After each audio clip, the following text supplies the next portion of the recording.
மணிப்பல்லவம் பருவம் 1 அத்தியாயம் 9 முறுவல் மறைந்த முகம். நாலங்காடி பூத சதுக்கத்தில் இளங்குமரனுக்கும் அவனை தாக்க வந்தவர்களுக்கும் போர் நடந்தபோது பெருகி வந்த கூட்டத்தினால் நெருக்குண்டு பின்னுக்கு தள்ளப்பட்டிருந்த முல்லை கூட்டம் கலைந்ததும் அருகில் வந்து பார்த்தாள். இளங்குமரனுக்கு என்ன நேர்ந்திருக்குமோ என்று பதறி துடித்துக் கொண்டிருந்தது அவள் மனம். ஓவியன் ஓடிப்போய் இளங்குமரனுக்கு உதவும் நோக்கத்துடன் யாரோ ஆட்களை அழைத்து வந்ததும் பல்லக்குகள் கூட்டத்தை விலக்கிக் கொண்டு உட்புகுந்ததும் அவளுக்கு தெரியாது. அதனால் அதன் பின் என்ன நிகழ்ந்ததென்பதை அவள் தெரிந்து கொள்ள முடியாமல் கூட்டத்தினர் அவளை பின்புறம் தள்ளி விலக்கியிருந்தனர். கூட்டம் ஒருவாறு கலைய தொடங்கிய போதுதான் முன்னுக்கு போய் அவர்களுக்குள் தாக்குதல் நடந்த பகுதியில் இளங்குமரனை காணலாம் என்ற தவிப்பு அவளுக்கு உண்டாயிற்று. ஆனால் உரிய இடத்துக்கு வேகமாக சென்று பார்த்தபோது தன் தவிப்புக்கும் ஆவலுக்கும் பயனில்லை என்று அவள் தெரிந்து கொண்டாள். அங்கு இளங்குமரனை காணவில்லை. அவனை படம் வரைந்து கொண்டிருந்த ஓவியனையும் காணவில்லை. அதற்குள் எங்கு போயிருப்பார்கள் இவர்கள் என்ற திகைப்புடன் அவள் நின்றபோது அந்த இடத்திலிருந்து பல்லக்குகள் 2 புறப்படுவதை கண்டாள். பல்லக்குகளை சுற்றி வெண்சாமரங்கள், பட்டுக்குடைகள், ஆலவட்டங்கள், மயிர்கண் பீலி பறித்த தோரணம் இவற்றை தாங்கிய ஏவலாட்கள் பணிவாக நின்று கொண்டிருந்தனர். முதற் பல்லக்கை பின்தொடர்கிறாள் போல் சென்ற 2வது பல்லக்கை கண்டதும் முல்லைக்கு வியப்பு ஏற்பட்டது. அப்பல்லக்கை சுமந்து கொண்டிருப்பவர்கள் தாம் சற்று முன் இளங்குமரனோடு சண்டைக்கு வந்த யவனர்கள் என்பதை மிக எளிதாக அடையாளம் கண்டு கொண்டாள் அவள். அதை பார்த்ததும் முதலில் அவள் மனம் வீணான பயங்கரங்களை நினைத்தது. இளங்குமரனை அடித்து தாக்கி இந்த பல்லக்கில் தூக்கி போட்டு கொண்டு இவர்கள் போகிறார்களோ என்று நினைத்து மனம் கொதித்தாள் அவள். ஆனால் அப்படி இல்லை என்பது பக்கத்தில் இருந்தவர்கள் பேசிக் கொண்டதிலிருந்து அவளுக்கு தெரிந்தது. அடுத்த சில வினாடிகளில் பல்லக்கை சூழ்ந்திருந்தவர்கள் சிறிது விலகியதால் இளங்குமரனை அதற்குள் உட்கார்ந்திருப்பதை அவள் பார்த்துவிட்டாள். ஆனால் இளங்குமரனுடைய பார்வை அவள் நின்று கொண்டிருந்த பக்கமாக திரும்பவே இல்லை. அவ்வளவில் பல்லக்குகள் விரைந்து செல்ல தொடங்கியதால் முல்லையின் பார்வையிலிருந்து இளங்குமரன் மறைந்தான். அவளுடைய இதழ்களிலிருந்து முறுவல் மறைந்தது. முகத்திலிருந்து மலர்ச்சி மறைந்தது. நெஞ்சிலிருந்து உற்சாகம் மறைந்தது. எதற்காகவோ இளங்குமரன் மேல் பெரிதாக கோபித்துக் கொள்ள வேண்டும் போலிருந்தது அவளுக்கு.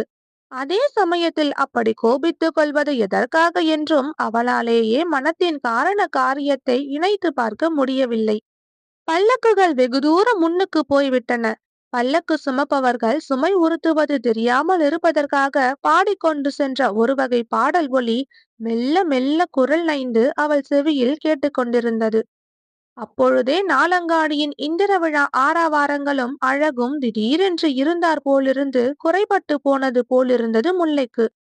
இளங்குமரனின் ஓவியத்தை வரைந்து கொள்வதற்காக எட்டிக்குமரன் வீட்டு பேரழகி சுரமஞ்சரி இளங்குமரனையும் ஓவியனையும் முரடர்களிடமிருந்து காப்பாற்றி பல்லக்கில் தன் வீட்டுக்கு அழைத்து கொண்டு போகிறாளாம் என்று பக்கத்தில் கூட்டமாக நின்று கொண்டிருந்தவர்கள் தன்னிடம் கூறிய செய்தியை செவிகள் வழியே வாங்கி நெஞ்சில் ஏற்றுக்கொண்டு தாங்குவதற்கு வேதனையாயிருந்தது அவளுக்கு. வீட்டிலிருந்து புறப்படும் போது, இந்த பிள்ளையாண்டானை துணைக்கு கூப்பிடுகிறாயே முல்லை, இவன் ஊர் சுற்றும் முரடனாயிற்றே, இல்லாத வம்புகளை எல்லாம் இழுத்து கொண்டு வருவானே என்பதை தந்தையார் எவ்வளவு குறிப்பாக சொன்னார். நான் அப்போதே தந்தையார் சொல்லிய குறிப்பை புரிந்து கொள்ளாமல் போனேனே.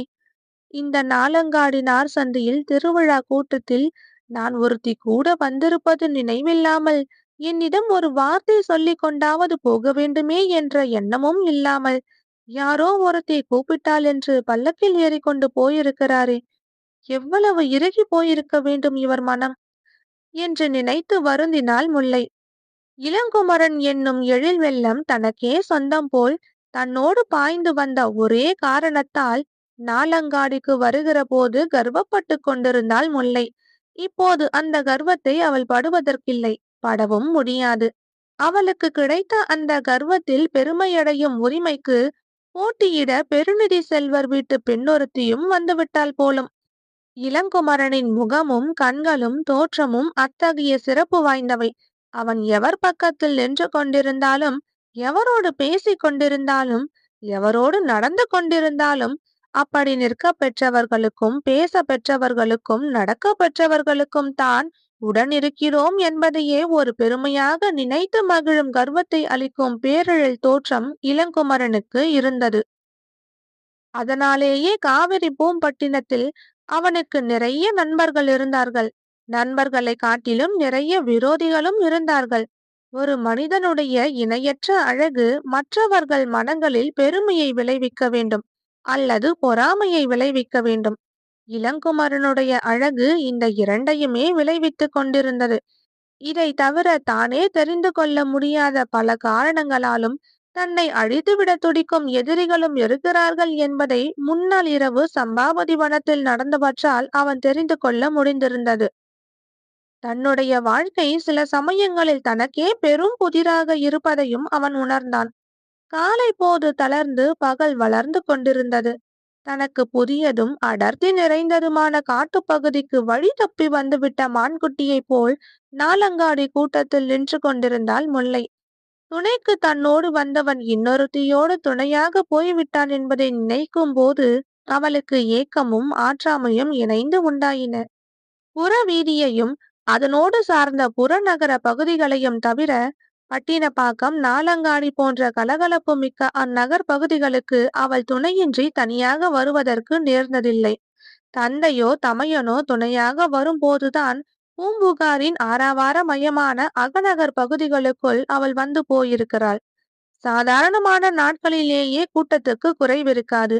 தனியாக வந்தால் வழி மயங்குவதற்கும் வழி தவறுவதற்கும் வேறு தொல்லைகளுக்கு ஆளாக நேரிடுமோ என்று அஞ்ச வேண்டிய அகநகரிலும் நாலங்காடியிலும் கோலாகலமாக இந்திர விழா காலத்தில் கேட்கவா வேண்டும்?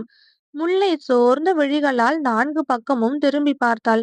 கண்ணு கெட்டிய தூரம் கடைகளும் மக்கள் நெருங்கிய கூட்டமும் பாட்டும் கூத்தும் யானைகள் குதிரைகள் தேர்கள் சிவிகைகள் போன்ற ஊர்திகளும் அவற்றின் தோற்றம் முடிகிற இடத்தில் ஆரம்பமாகும் நெடுமர சோலைகளும் பறந்து விரிந்து தோன்றின.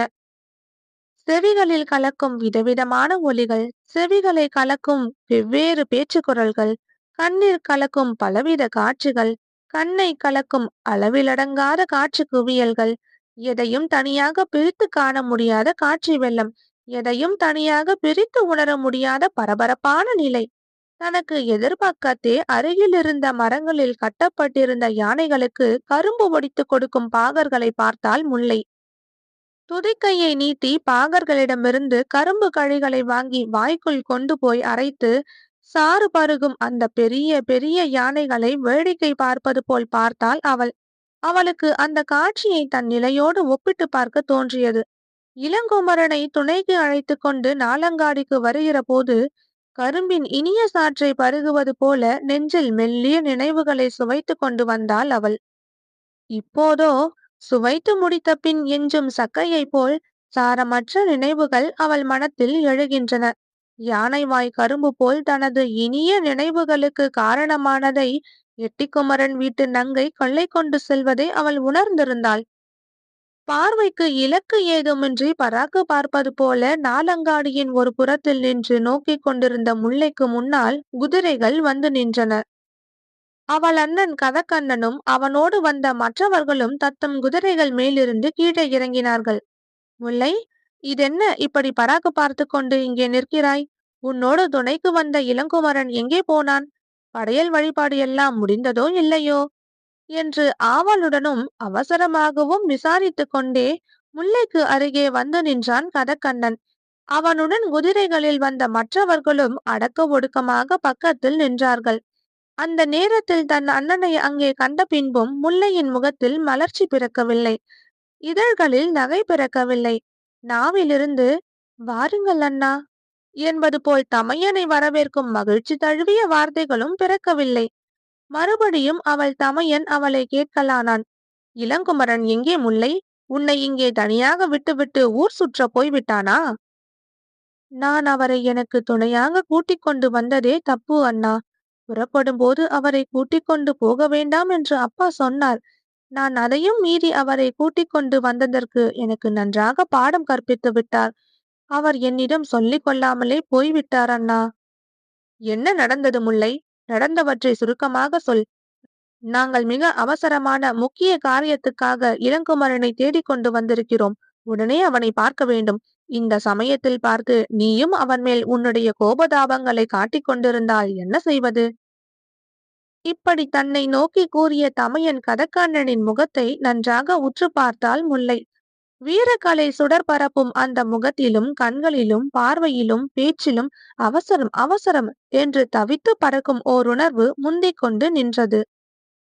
அத்தியாயம் 9 நிறைவுற்றது. நன்றி.